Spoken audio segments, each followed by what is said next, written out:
வணக்கம் என் அன்பு நண்பர்களே, உறவுகளே. இன்னைக்கு நம்ம எதை பத்தி பேச போறோம்னா, ஆகஸ்ட் 15 இந்தியா சுதந்திரம் அடைந்த நன்னாள். இந்த நன்னாளை நம்ம மட்டற்ற மகிழ்ச்சியோடு கொண்டாடி கொண்டிருக்கிறோம். ஆகஸ்ட் என்பது வெள்ளையனை வெளியே விரட்டிவிட்டு இந்தியா சுதந்திரம் அடைந்து விட்டது என்று நாம் தேசிய கொடியை ஏற்றிய நாள்.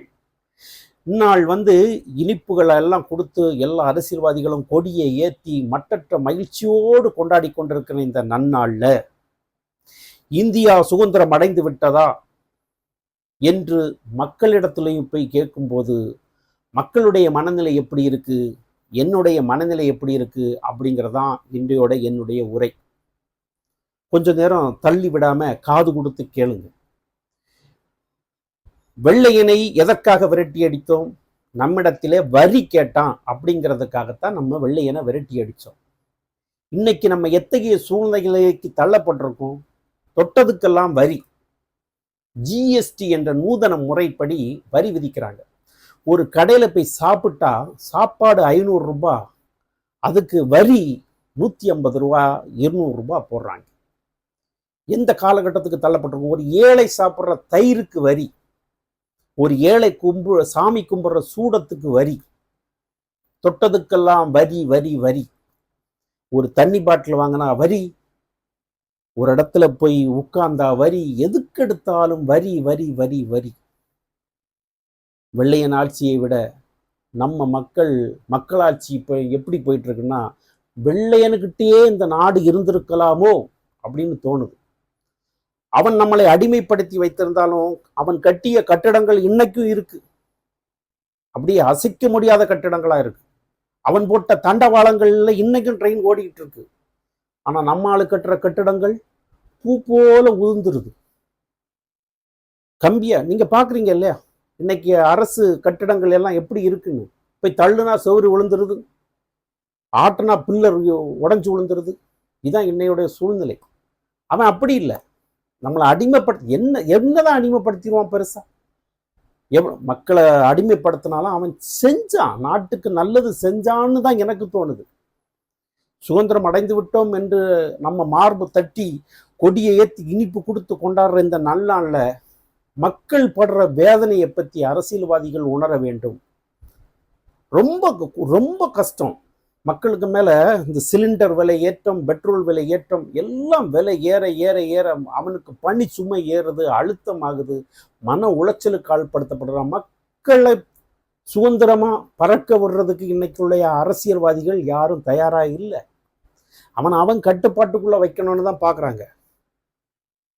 ஜிஎஸ்டிங்கிற பேர்ல படுத்துற பாடு இருக்கே, அது பெரும் பாடு, அது மாறாது. என்ன கொடுமைங்கிறது மக்களுக்கே தெரியும். சிலிண்டர் விளையாட்டம், அதுக்கு மானியம், ஒரு நூதனமாக தான் எல்லாமே திருடுறான். ஏடிஎம்ல போய் பணம் போட்டா மறுநாள் பணம் இருக்கிறது இல்லை. எதுக்குன்னா மினிமம் பேலன்ஸ் எடுத்துக்கிட்டேன் அப்படிங்கிறான். ஒரு ஏழை உழைச்சி கொண்டு எவ்வளவு ரூபா தான் சேர்த்து வைப்பான், அதுலேயும் பணத்தை பிடிங்குது. இன்னைக்கு நேற்று தான் அந்த நியூஸை பார்த்தேன். பல ஆயிரம் கோடியை பேங்க் மக்களிடத்திலிருந்து நூதன முறையில திருடி இருக்கு. எந்த சுதந்திரம் பெற்று விட்டோம் நாம்? மக்கள் என்ன சுதந்திரம் பெற்று விட்டார்கள்? ரொம்ப ரொம்ப வேதனைக்குரிய விஷயம். இந்த ஜிஎஸ்டிங்கிறதெல்லாம் எதுக்கு போடணும்? அதுக்கு போடு, கோடீஸ்வரனுக்கு போடு. கோடீஸ்வரனுக்கு பணத்தை தள்ளுபடி செய்கிறாய், ஏழைகளை புடுங்குற. அவன் ஒரு டீவு கட்டணாலும் என்னென்னமோ தூக்கிட்டு போயிடுறீங்க. ஆனா பணக்காரன் முதலைகளுக்கெல்லாம் நீங்க அள்ளி அள்ளி கொடுக்குறீங்க. இது தவறான விஷயம். இது நாம் சுதந்திரம் அடைந்து விட்டோம் என்று நினைக்கிற மக்களுக்கு மனவேதனை. அது மட்டுமா, 1லேருந்து 12th வரை படிக்கிற பிள்ளைங்களுக்கு நீட் தேர்வுன்னு ஒன்றை வச்சு அவனுக்கு ஒரு மன அழுத்தம். அவனுடைய சுதந்திரம் பறிக்கப்படுகிறது. அவன் தானேயா படித்தான் 1லேருந்து 12 வரைக்கும். அப்புறம் ஏன் அவன் மெடிக்கல் காலேஜ் படிக்க முடியாதா? அவனுக்கு நீட் தேர்வுன்னு ஒன்றை வச்சு அவனுக்கு மன அழுத்தத்தை கொடுத்து எத்தனையோ குழந்தைகள் மரணம் அடைகிறார்கள். இதெல்லாம் அரசு பார்த்துட்டு தான் இருக்கு, வேடிக்கை பார்த்துட்டு தான் இருக்கு. அதுல கொஸ்டின் பேப்பர் லீக், மோசடிகள், அதுலேயும் நூதனம். இந்தியா சுதந்திரம் அடைந்து விட்டது என்று நாம் மார்பு தட்டி கொள்ளுகிறோம். அது மட்டுமா, வண்டி வாங்கும்போது ரோடு டேக்ஸ்ன்னு ஒன்று கட்டுறோம். அந்த ரோடு டேக்ஸ் கட்டி தான் வண்டியே ரோட்டுக்கு வருது. அதுக்கப்புறம் நம்ம சென்னையிலேருந்து நாகர்கோவில் போனோம்னா 1500 ரூபாய் டோல்கேட்டுக்கு நம்ம வரி விதிக்கிறோம். என்ன என்ன என்ன கொடுமடா இது, புரியல. புடுங்குறீங்க மக்களை நச்சரிச்சு எந்த வழியில எல்லாம் அவன் சம்பாதிக்கிற பணத்தை நீ புடுங்கி எடுக்கலாம்னு பாக்குற. அதை நீ நல்ல வழியில் பயன்படுத்தினால் ரொம்ப சந்தோஷம். இந்தியா சுதந்திரம் அடைத்து விட்டது என்று நானும் சேர்ந்து மார்பு தட்டி கொள்வேன். அது இல்லையே, ஏன் இல்லாம போச்சு? அந்த பணத்தை புடுங்கி நீ ரோடு போடுறியா? இல்ல. சாலைகளை சரிப்படுத்துறியா? இல்ல. ஹைவே எல்லாம் மோசமா இருக்கு. நாகர்கோவில் எல்லாம் வண்டி ஓட்ட முடியல. மாடு குறுக்க முறுக்க போய் டெய்லி ஆக்சிடென்ட். நீ நூதனமா இன்னைக்கு ஹெல்மெட் போடல அப்படிங்கிறதுக்காக 1000 ரூபாய் விதிக்கிற இந்த அரசு ஏன் அவனுக்கு ஒரு ஹெல்மெட்டை கொடுக்க மாட்டேங்குது தெரியல. மக்களிடத்திலிருந்து புடுங்கி அதை நீ நல்லதுக்கு பயன்படுத்தினா பரவாயில்ல, தீய வழிகளுக்கு பயன்படுத்தும் போதுதான் ரொம்ப வேதனையா இருக்கு. இந்தியா சுதந்திரம் அடைந்து விட்டதா என்று கேட்டால் அதுவும் கேள்விக்குறியாவே இருக்கு. எந்த விஷயத்தை எடுத்துக்கொண்டாலும் மக்கள் படும் வேதனையை அரசியல்வாதிகள் புரிந்து, அரசு புரிந்து, அது மத்திய அரசாக இருந்தாலும் சரி, மாநில அரசாக இருந்தாலும் சரி, புரியணும். அவனுடைய வேதனையை தெரிந்து கொள்ள வேண்டும். ஜிஎஸ்டி, நீட் தேர்வு, டோல்கேட்டு இப்படி எல்லாம் போட்டு மக்களை கசக்கி பிழிந்து அவனை சாறு எடுத்து குடிக்கிறதுல கிடைக்குதா சுதந்திரம்? இந்தியா சுதந்திரம் அடைந்து விட்டதா? இல்லை. ஒரு ஏழையிடம் போய் கேளு, இந்தியா சுதந்திரம் அடைந்து விட்டதா என்று. அவன் இல்லைன்னு தான் சொல்லுவான். அவன் என்று மகிழ்ச்சியா இருக்கிறோனா அன்றுதான் இந்தியா சுதந்திரம் அடைந்து விட்டது என்று பொருள். அது இல்லாம நம்ம கொடியேற்றி மிட்டாய் கொடுத்து சுதந்திரம் அடைத்து விட்டது என்று அப்படியே பேரணியும் அதுவும் காலால் படையும் குதிரைப்படை எல்லாத்தையும் ஓட்டி நீ ராஜா மாதிரி கம்பீரமா இருந்து உன்னுடைய சுயநலத்துக்காக சில வேலைகளை எல்லாம் செஞ்சு மகிழ்ச்சி ஊட்டிய என்றால் அது மகிழ்ச்சி அல்ல. ஒரு ஏழை என்று மகிழ்ச்சி அடைகிறானோ அன்றுதான் இந்தியா முழு சுதந்திரம் அடைந்து விட்டது என்று பொருள்.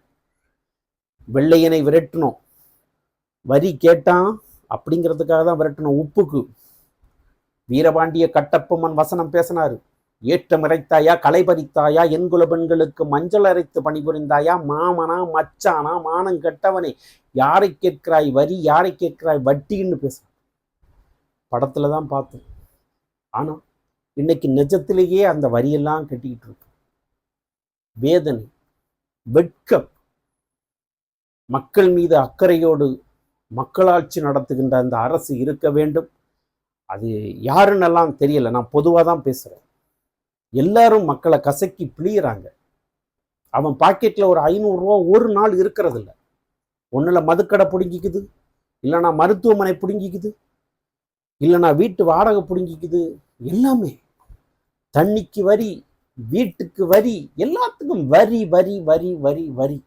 இப்போ நினைச்சு பாருங்க, வெள்ளைக்காரன் பெருசா நம்ம மக்களாட்சி பெருசான்னு. வெள்ளைக்காரன் இருந்திருந்தா நல்லா இருக்கும்னு தோணுதோ?